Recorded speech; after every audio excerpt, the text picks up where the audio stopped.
Alors que la péninsule arabique était plongée dans un obscurantisme effrayant, sa population adorait les statues.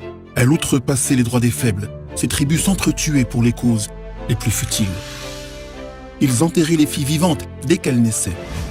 Ils avaient réduit la femme à une part d'héritage tout comme un bien matériel, à une époque où le monde vivait un système de caste très injuste.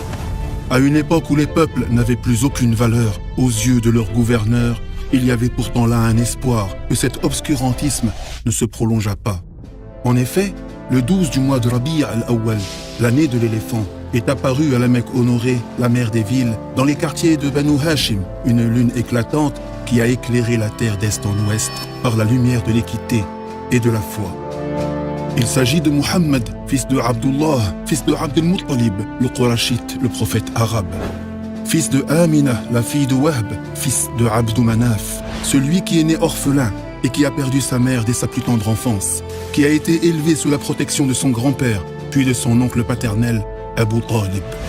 Le prophète de Allah, Muhammad, sallallahu alayhi wa sallam, a travaillé depuis son jeune âge, en veillant sur les moutons, puis en faisant du commerce, et il était réputé pour sa véracité et son honnêteté.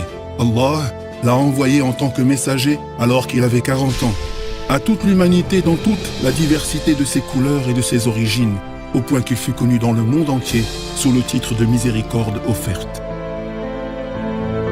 Il a vécu à la Mecque 53 ans, puis il a émigré à Yathrib, où il a fondé les principes d'un système équitable dans lequel le mérite s'acquiert par la piété envers Dieu.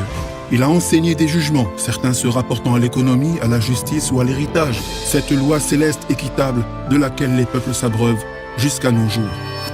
Tous ceux qui l'ont connu véritablement ont reconnu la pureté de son cœur et la noblesse de ses caractères, l'acuité de son intelligence, la vivacité de son esprit, la fermeté de sa résolution, sa douceur et sa modestie.